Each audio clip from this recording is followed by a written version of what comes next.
Good morning. My name's Mary Jean. I'm a member here, and I wanted to welcome you to Shawnee Mission Unitarian Universalist Church. Whoever you are, whoever you love, wherever you are on your life's journey, you are welcome here. We're so happy that you've chosen this YouTube channel, this Sabbath, this sanctuary and time. We know that you have so many options on Sunday morning, including sleeping in. So the fact that you chose to be here is something we celebrate. We extend an especially warm welcome to our visitors or anyone with us for the first time or the 100th time. Since the words to our hymns will not be projected on the screen because today is Church Unplugged, we've put a hymnal at each one of your chairs so you guys can follow along. We now invite everyone to greet each other in any way you feel comfortable. Elbows if you're here, say hi in the chat online.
And now we have a few announcements.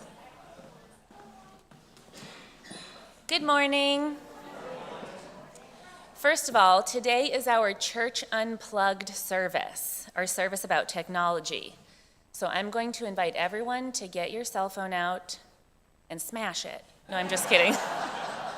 Turn it off, leave it off for the whole service. I don't see anybody getting their cell phones out. I want you to turn them off. I want to do this because I want us to remember a time, try to remember a time before we had so many screens, to give ourselves a little bit of space between our phone and ourselves. Because you don't need to be Googling what's wrong with my cat during the worship service. It's not important. You're here to practice being better for yourself. This is a moment for each of us to show up in a different way each week. My cell phone is never in this room with me. I invite you to imagine how it would really make you feel if I sat there and you saw me on my cell phone. Secondly, if you are a recent newcomer to our church, please consider attending our Just the Basics session right after the service. It's a 30-minute overview of Unitarian Universalism and this congregation, and will give you a chance to ask questions and meet other new folks. So today after the service, grab a cup of coffee and meet Jim Christ in the foyer near the welcome table. And now we have a special announcement from our Donate the Plate recipient, Carla Juarez, who is the Executive Director of AIR.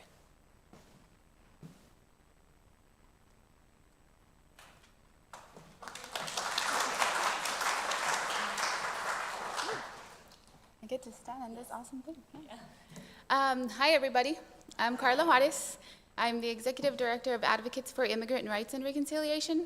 If you don't know us, we're an immigrant rights organization and also support our immigrant community and newly arrivals more than anything, undocumented community. There are a lot of great refugee resettlement agencies, but nobody supports the undocumented. So. And I don't say nobody, but there's not really a unique organization like ours in the Kansas City area that will support undocumented community members. Thank you for inviting me, Mike. I appreciate the conversation that we've had. I just want to talk to you a little bit about my organization. We've been in existence since 2006. We were named something else. I can't remember. It was an awful acronym. But we officially became mayor in 2010. And since then, you know, we've been here. We provide, we educate, we inspire, and organize the community, not just the immigrant community, all of the community, the allied community, to advocate for immigrant rights. Just to give you a little bit of an example of what we do, in Wyandotte County, we are involved in systems change. So that means we want to create policy that benefits everybody, including immigrants, including undocumented people. And we have been, since 2015-16, we have been fighting in this campaign that will create a municipal ID program for Wyandotte County residents. And municipal IDs are very important. You know, you go to the doctor, you need an ID. You pick up your prescription, you need an ID. How many of you have heard of that campaign? A few people, yeah? Great, that's awesome. Yeah, we've been for long.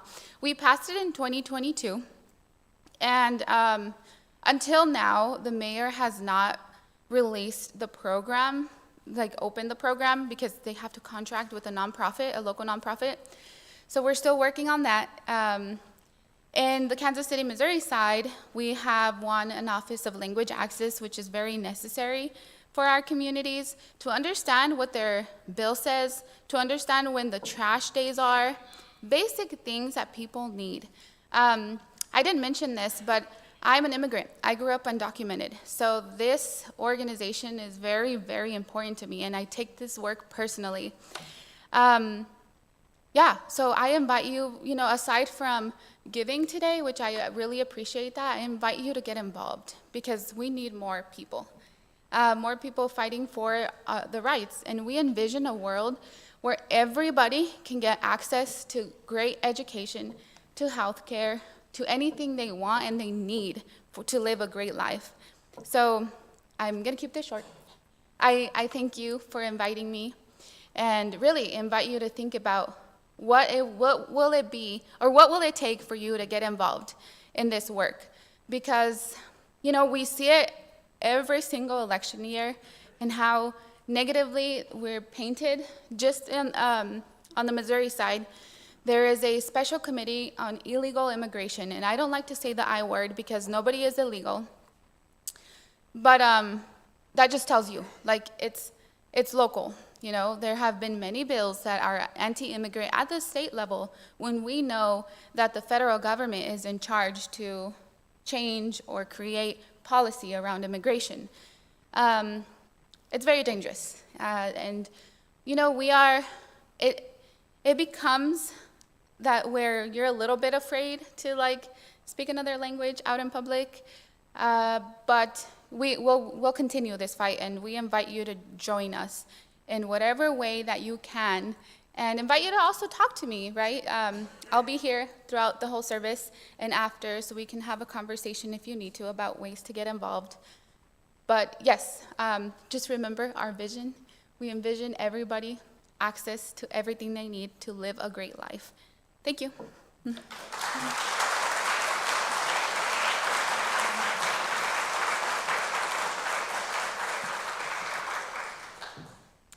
Thank you so much, Carla.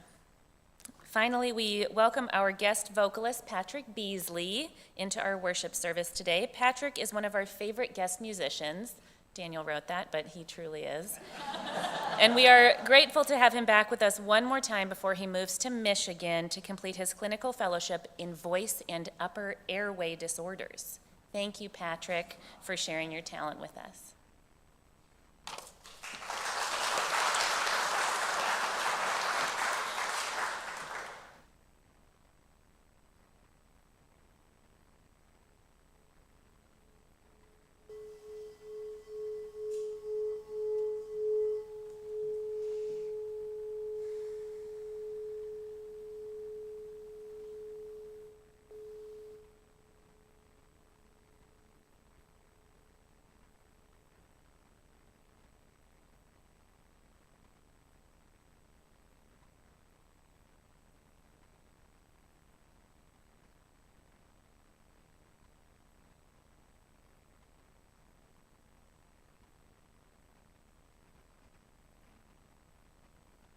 Our opening words come from poet Wendell Berry. When despair for the world grows in me, and I wake in the night at the least sound, in fear of what my life and my children's lives will be, I go and lie down where the wood drake rests in his beauty on the water, and the great heron feeds. I come into peace of wild things who do not tax their lives with forethought of grief. I come into the presence of still water, and I feel above me the day-blind stars waiting with their light. For a time I rest in the grace of the world and am free. Come, let us worship. Please rise as you're willing and able for hymn number 298 in your hymnal, Wake Now My Senses. Wake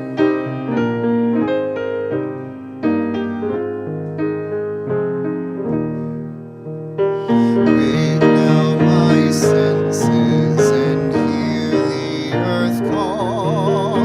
Feel the deep power of being in awe. Keep with the web of creation your vow. Giving, receiving as love shows us how. Now my reason reach out to the new. Join with each pilgrim who quests for the true. Honor the beauty and wisdom of time. Suffer thy limit and praise the sublime. Wake now, compassion, give heed to the cry. Voices of suffering fill the white sky. Take as your neighbor both stranger and friend, praying and striving their hardship to end. Wake now my conscience with justice thy guide. Join with all people whose rights are denied. Take not for granted a privileged place. God's love embraces the whole human race. Wake now my vision of ministry clear. Brighten my pathway with radiance here. Mingle my calling with all who will share. Work toward a planet transformed by our care.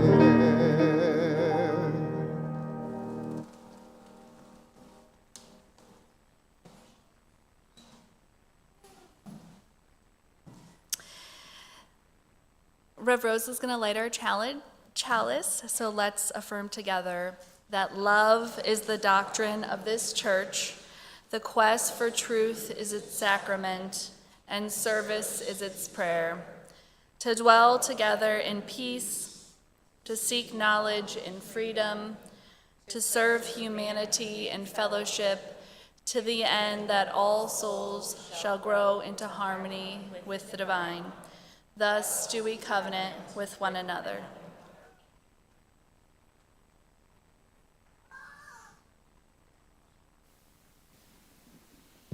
Boy, that was a test of the doxology.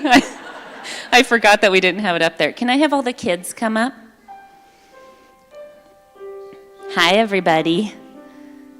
How are you doing? Hi. Hi, Cleo.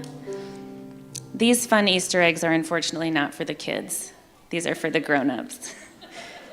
How I know. What were we thinking? So I have a question for you all. Do you all have people who you follow on YouTube or TikTok or Instagram? Yeah? Kind of? No? Do you guys have cell phones? No.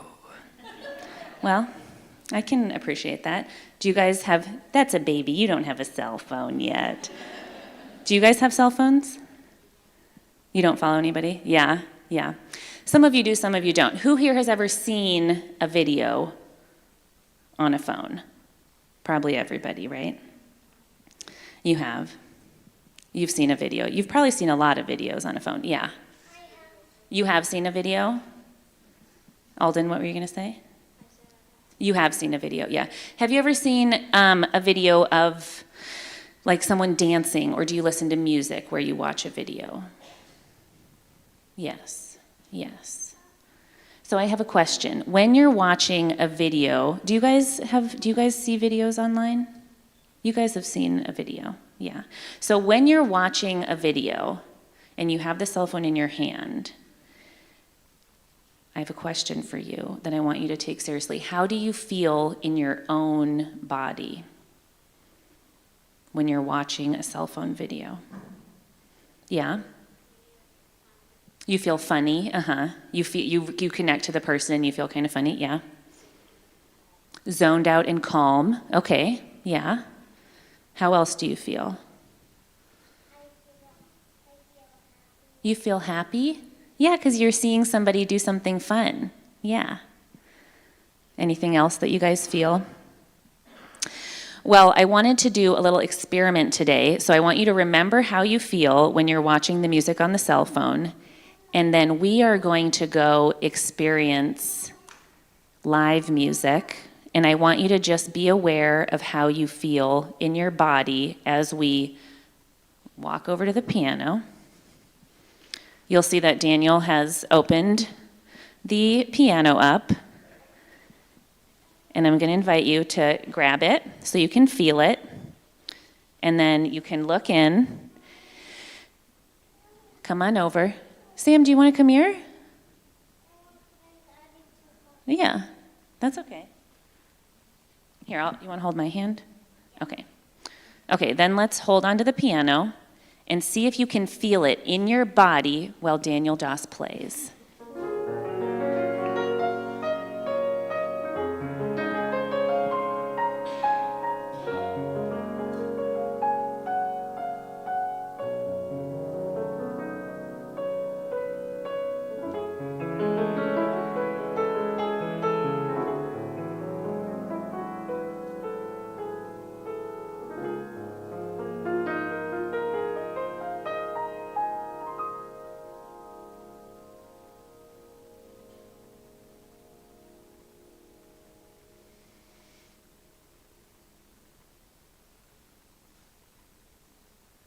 All right, what did you all notice? How did it feel to be that close to the piano? Thumbs up, calming, Relaxing, Yeah. Well, why do you guys think I wanted you to see this? Well, I'll tell you why. Because I think sometimes when we see music on the phone and we listen to music on the phone, we know we aren't really feeling what the music feels like in our bodies all the time. Sometimes we really are, but I just wanted you to have an experience of seeing an instrument really close up, which is IRL. Do you guys know what IRL means? In real life. Okay, I was just checking. I was checking if you guys were cool. Turns out you are. I got an eye roll. Okay. You guys can go to your class. You're going to go to the makerspace. There is a nursery with a nursery care attendant if anybody wants to bring their baby over there. I think my baby's probably there with her other mom. Okay, go on. Go on to the makerspace. Go now in peace, go now in peace. May the spirit of love surround you everywhere, everywhere you may go.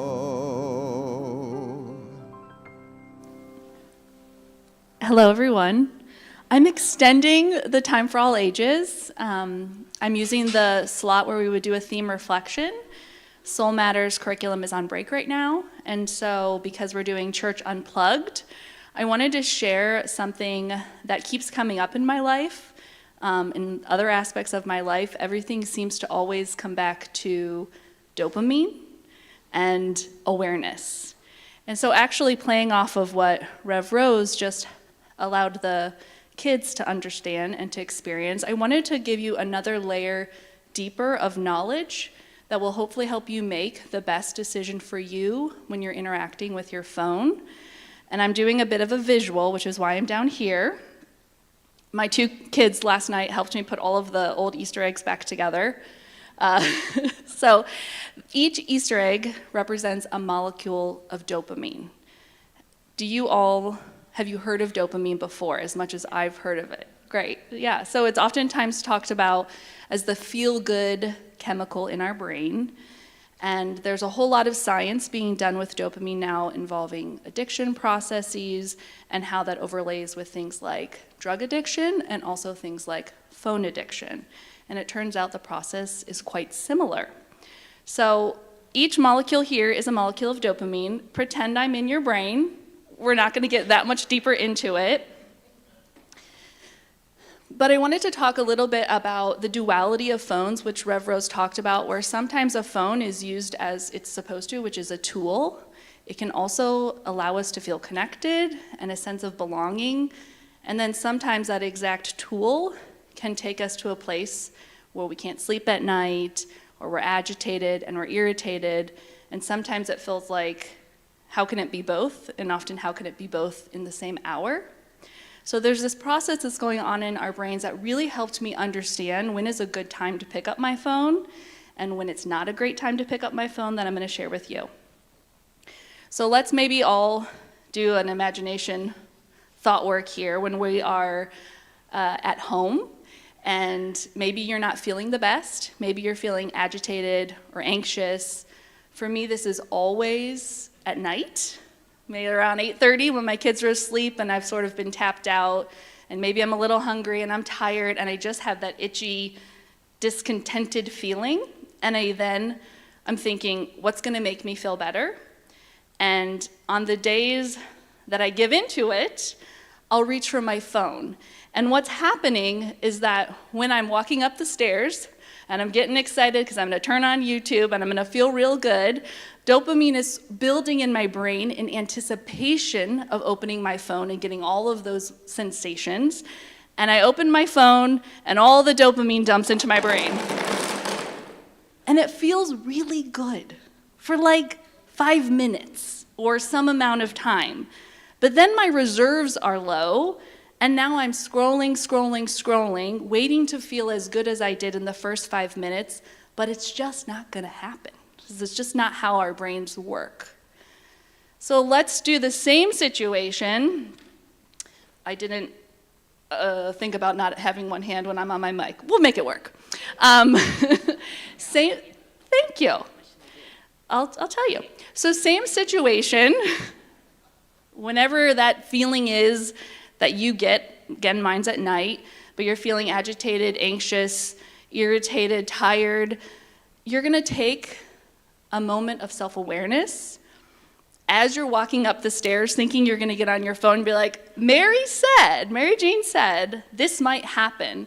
You're going to tune into your body and wonder, what do I really need? I'm feeling not great. Am I hungry? Am I tired? Do I need a moment of connection? Do I need a moment of silence? And as your brain's starting to think about these things, the dopamine's releasing like this. And your brain's thinking, okay, maybe, all right. And you have to make a conscious decision to not get that release of dopamine, but the alternative is that you say, I'm going to call Rev Rose and have a moment of connection. And my body is going to release dopamine like this. But look at all the dopamine and how long that would last if I call Rev Rose. And now my brain's not going like this on dopamine, but I've got, an hour of feeling good. And because my brain hasn't totally depleted its dopamine, I hang up the phone with Rev Rose, and now I have a moment to think, well, I feel not so good, but now I can tell I'm sleepy. And it's not that I want to open my phone and get that big hit, but I actually need to go to bed. And my brain has the capacity to say, yep, that's what you need, because you still feel okay. So I hope that helps. It really helps me take that moment of pause when I know what I'm up against inside my body, especially when I'm feeling vulnerable, when I'm anxious, irritated, tired at night after the kids go to bed. Thank you. That's great.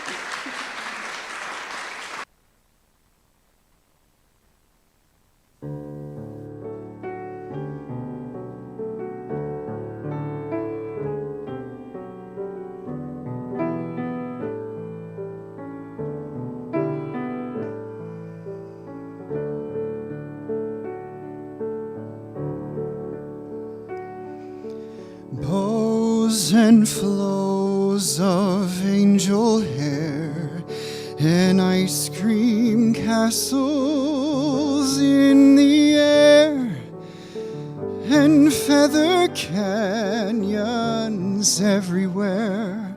I've looked at clouds that way, but now they only block the sun. They rain and they snow on everyone. So many things I would have done, but clouds got in my way.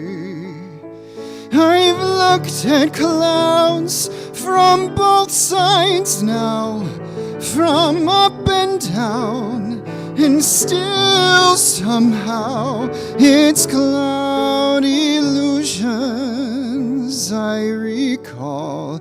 I really don't know clouds at all.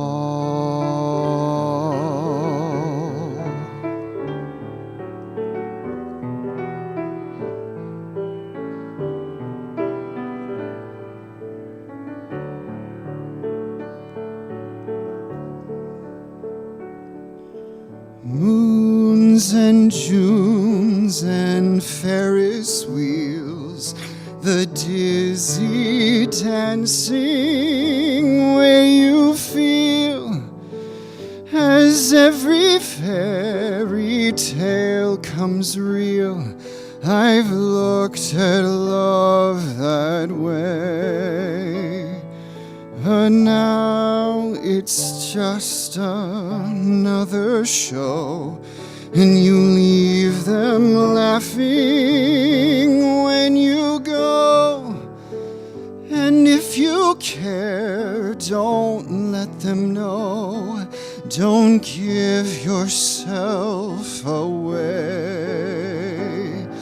I've looked at love from both sides now, from give and take, and still somehow it's love's illusions that I recall. I really don't know love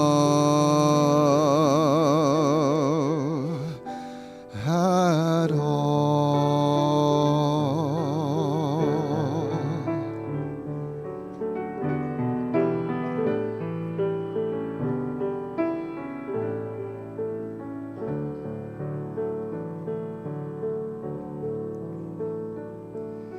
Tears and fears and feeling proud to say I love you right out loud. Dreams and schemes and circus crowds, I've looked at life that way. Oh, but now old friends, they're acting strange. They shake their heads, tell me I've changed. But if something's lost, but something's gained in living every day. I've looked at life from both sides now, from win and lose, and still somehow it's life's illusions I recall. I really don't know life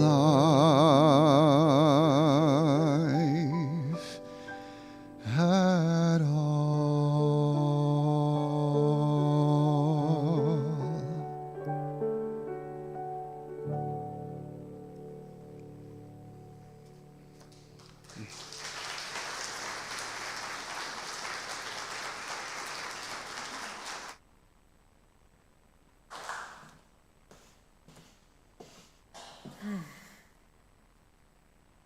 We come to this place to see and be seen, to teach and be taught, to hear and be heard.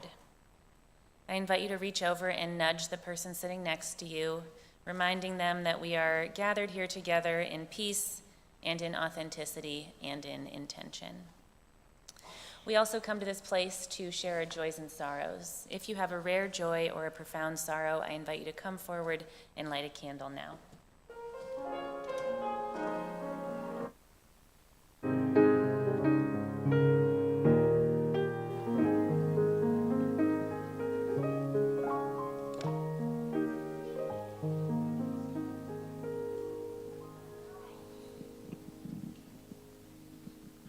Hello, this is Ted Thompson. I want to make a comment about live music venues in Kansas City. Currently, I go to the Ship in the West Bottoms every Tuesday night to listen to country music, and years ago I was into jazz big time. I went to Montreal, Canada in 1996 for the International Jazz Festival, and after 2 days there I said I should have stayed in Kansas City. I would have heard more here than there.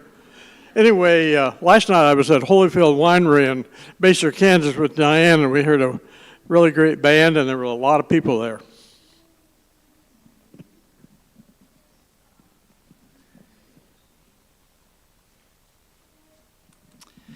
Good morning, everybody. I'm Mike Paget. I have a friend and colleague who lives in Pittsburgh.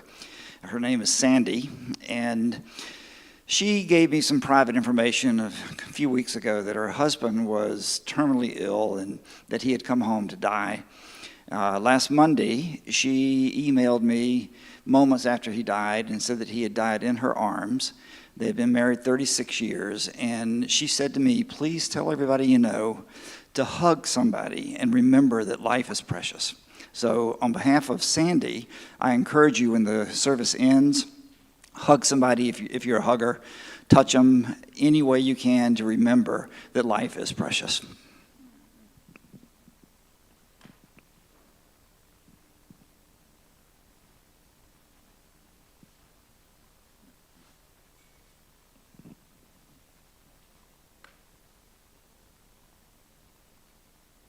I have a profound joy to share with the congregation.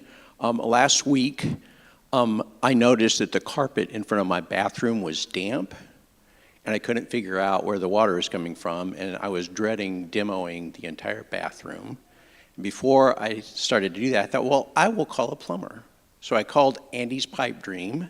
Within 30 minutes, they had sent out Cassie Teekman, who looked at the bathroom for 30 seconds and said, you see the way this toilet is rocking here, Fizz? That's really not supposed to do that. And that's where your water is coming from, and I can install a new toilet right now if you want. And 90 minutes later, I had a brand new toilet, professionally installed, and problem solved without me tearing up any walls. So that is a joy for sure.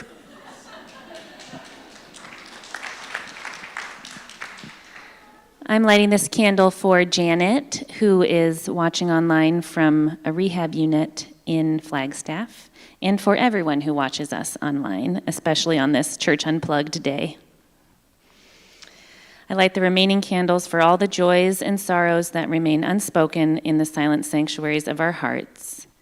And now let's have Patrick just sing our words to us since they aren't projected.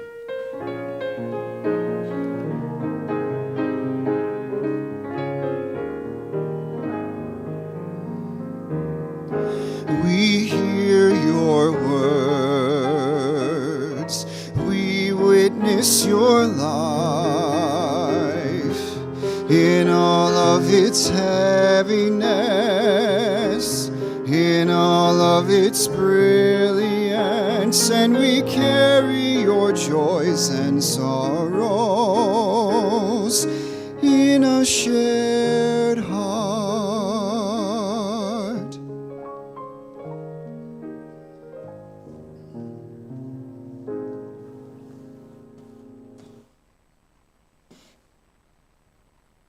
Let us take a moment to come more fully into this space. Placing your feet flat on the floor if you wish. Taking a deep breath if you feel comfortable. Wiggling your jaw. Letting the bustle of getting here melt away and come into a space of peacefulness.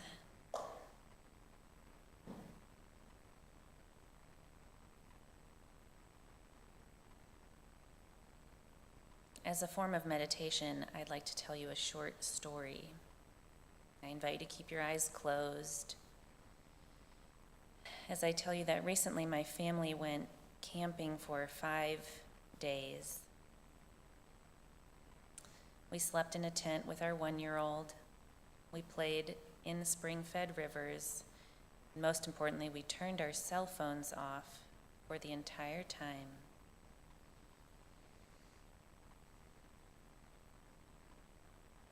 I invite you to take a moment to imagine if there's a freedom for you in being away from your cell phone. It felt like a freedom to me, like I had been freed from a magnet. For our phones are loud and incessant in their noise, so much so that we turn deaf ears to the quiet in the moment. While camping, the canopy of trees above our tent twinkled in the sunlight and called to us in our quietness.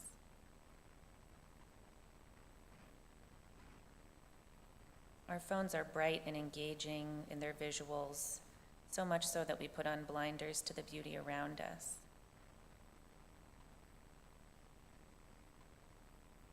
But while in southern Missouri, the sight of the jade-colored spring water flowing across the land that we saw drove us to awe.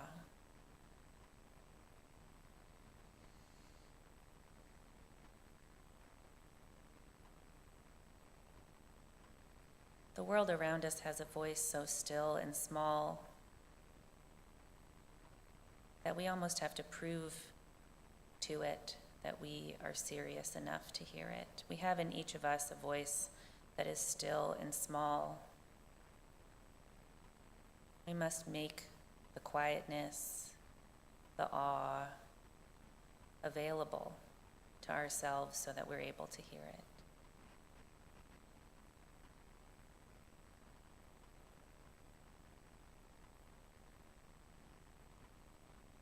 I invite you to do a little bit of a music meditation. While Daniel plays our hymn through one time, I invite you to notice the notes. Notice if you can hear each and every note.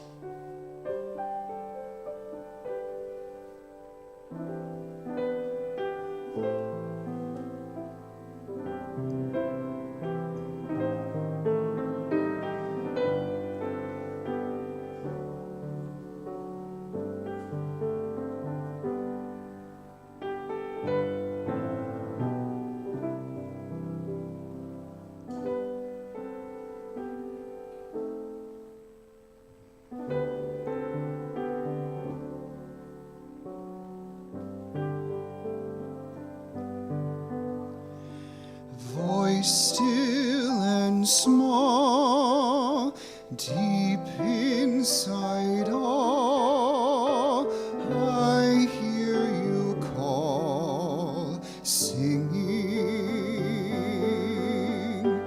in dark and rain, song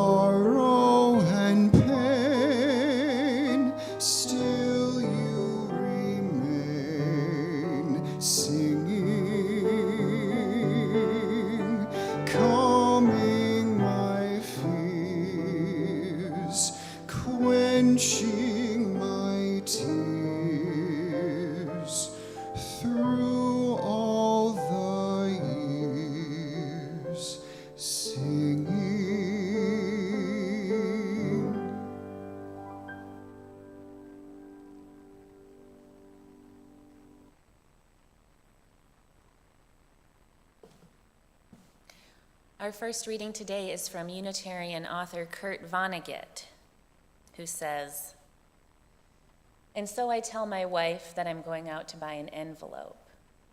And she says, 'You're not a poor man. Why don't you buy 1,000 envelopes?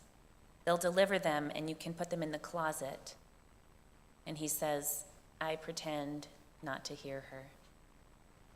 And go out and get an envelope because I'm going to have a heck of a good time buying one envelope. I meet a lot of people and see some great-looking babies, and a fire engine goes by and I give them the thumbs up. And I'll ask a woman what kind of dog that is. And I don't know. The moral of the story is that we're on Earth to fart around. And of course, the computers will do us out of that. And what the computer people don't realize, or they don't care, is that we are dancing animals."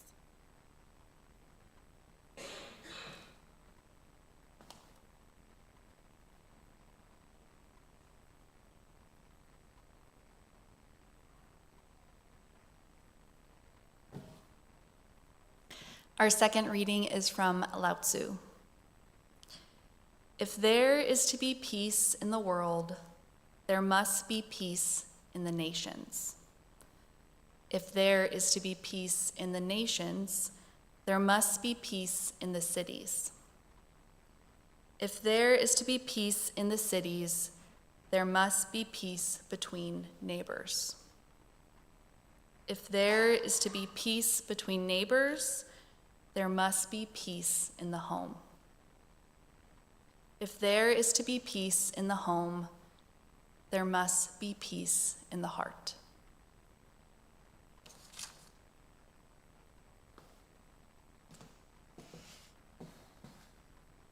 The revolution will not be televised.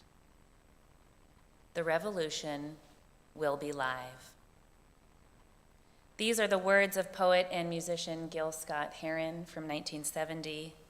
The revolution will not be televised, he says. The revolution will be live. IRL, or in real life. It will not be shown to you through a tiny, bright, loud square that you hold in your hand and keep close to your body. How interesting this statement is that the revolution will not be televised, because it would seem that the revolution will indeed take place on the phone, on social media. That all that is happening on the internet. That it is through social media that elections are organized. That there is an endless access to information on the web, and that we can unite globally in ways we've never been able to before. And yet, the revolution will not be televised. It will be live. It will happen between you and me. So what role does technology play in creating the world we dream of?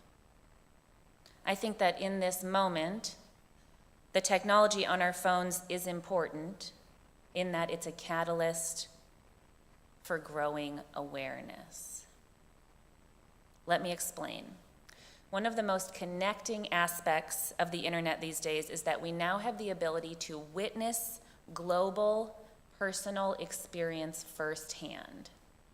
Any person can share with the world what they see. Therefore, we see anew with our own eyes what other people experience. And from this, we see with our own eyes the injustice and immorality of our systems and some of those who govern us. We are gaining an awesome awareness of how other people live and struggle, and how their struggles are connected to ours. Remember the solidarity and social movements that have taken place simply because of this communication tool in the last 5 or 10 years. For example, the murder of George Floyd, we saw because one person filmed it. The Arab Spring, because people tweeted their experience. in all the firsthand videos that show the impacts of the global weapons trade by people who are surviving or are not surviving wars. It has certainly inspired an awakening and a reckoning, for it is no longer hearsay what is happening in the world. The power is literally in the hands of the people. And so in my thinking about technology and in my wonderment about how we can live well in this moment of such rapid, great awareness raising, I ask myself, when have there been times in the past when a piece of technology inspired such a dramatic change? It reminds me of a time almost 500 years ago when the information was pushed down into the people, when it was no longer hearsay what was happening in the world, when the people saw with their own eyes the injustice and the immorality of some of those who they were governed by. This is the time when the printing press was invented, when this new technology allowed more and more people to learn to read, namely to read the Bible which governed the people and the church. When the people became literate, it was like an egg broke open and there was no getting the yolk back. People started to write pamphlets to each other, using their newfound literacy and copy machines to disseminate information, and these pamphlets became a sort of battle between religious leaders. And indeed, it was an incredible time of growth and awareness raising. And from this new awareness came new meanings of the Bible. A huge awakening came. People came to see that reason is a human right, and very much so part of the spiritual journey. That diversity is invaluable and necessary for human flourishing. That the Trinity wasn't in the Bible, and therefore Jesus seemed to be human, and that is very, very good news for us. That a teacher so brave led so boldly towards love against the empire. But the most tangible change that came out of this new awareness, as I see it, was basically the idea of pluralism, which is still a core value of Unitarian Universalism. For together, the Unitarians in Europe worked to form a Unitarian kingdom in Transylvania, which was the first religious bastion in Europe, governed by the beautifully poetic phrase that we need not think alike to love alike. And it allowed people to worship freely in the kingdom of Transylvania, all because of a new technology that pushed the power down into the hands of the people. But it was not all a lovely time. It was also a time of great political upheaval and violence, with much punishment and banishment and war. Many Unitarians were burned at the stake, as were so many dissenters. It was a scary time, and people had to care for each other urgently, hide each other, and deepen the bonds. But what is so interesting to me about when I read about this time is that I've never seen a single pamphlet. I've never even seen the text of a single pamphlet. It's not the content that people remember. It's how the people cared for each other. That's all the stories that I learned in my history classes. It's about how people grew in their understandings, in their solidarity with others, about how they made strong networks of trust and support to make what needed to happen, happen. So when I think about our current moment in history under this blossoming global knowledge, I wonder if we might be wizened by the stories of old and be reminded that it's not what's actually happening on the phone that is the important thing. It's us and how we relate to each other after we've gained the knowledge. It's in our continued attention to keeping ourselves open and brave to do what we are seeing needs to be done in the moments that are unfolding in front of us. The revolution will not be televised. The revolution will be live.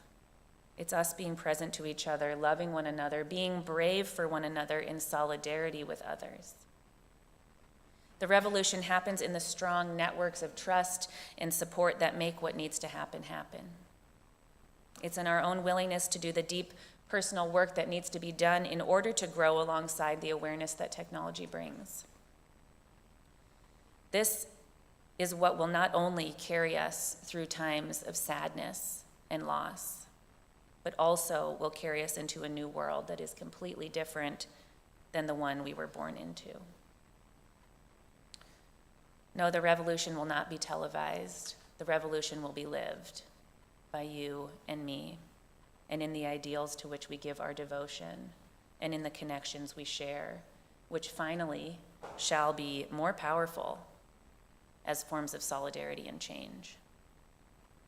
So if we want to make the world we dream of, it starts with us being a nation of people who are proud no matter who governs or what befalls us. It starts with us believing that we need not think alike to love alike, that when they go low, we go high every time. And it's in us showing up for our city in ways that has a deep solidarity and a love for our neighbors, especially those who struggle, especially those who are undocumented, being hidden now like people were during the Reformation. Only then will we know peace between us and our neighbors. Only then will we know peace in our homes. And finally, only then will we know a peace in ourselves, because we will have a dignity in ourselves that nothing and no one can take from us, so profound and beautiful that it will create networks of support and love that will be written about for centuries to come. There is no medicine on the television, we sang last week. So in your search for peace, if despair grows in you, I encourage you to turn it off and turn yourself toward the places that call you into quietness, into connection with those around you, and into awe. It starts with you. The revolution will be lived in you and in me and in us.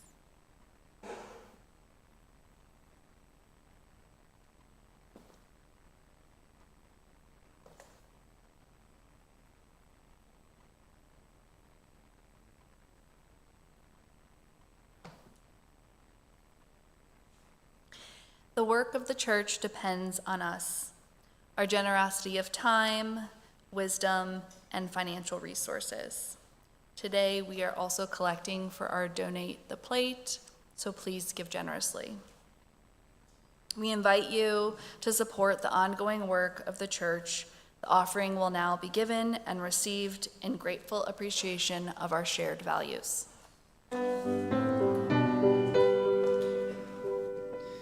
Blackbird singing in the dead of night. Take these broken wings and learn to fly. All your life, you were only waiting for this moment to arise.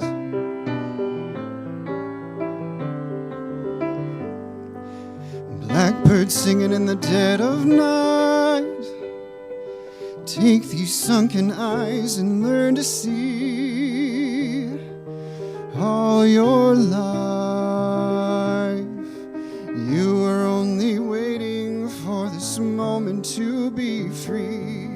Blackbird fly, blackbird fly, into the night of the dark black night.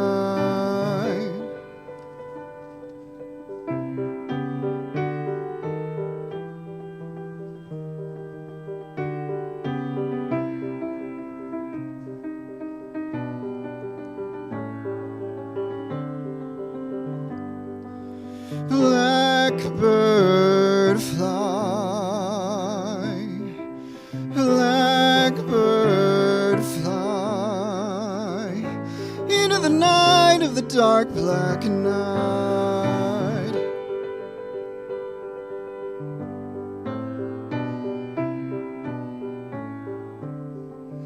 Blackbird singing in the dead of night. Take these broken wings and learn to fly all your life. You were only waiting for this moment to arise. You were only waiting for this moment to arise. You were only waiting for this moment to arise.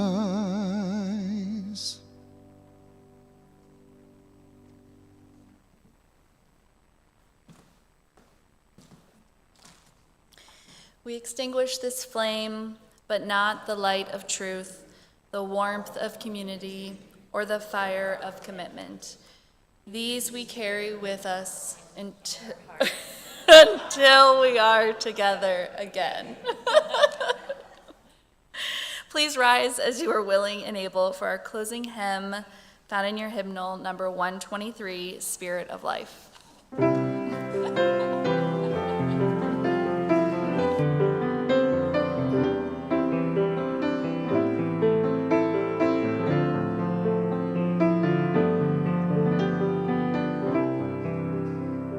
Spirit of life, come unto me. Sing in my heart all the strength of compassion. Blow in the wind, rise in the sea, move in the hand, giving life the shape of justice. Roots hold me close, wings set me free. Spirit of life, come to me, come to me.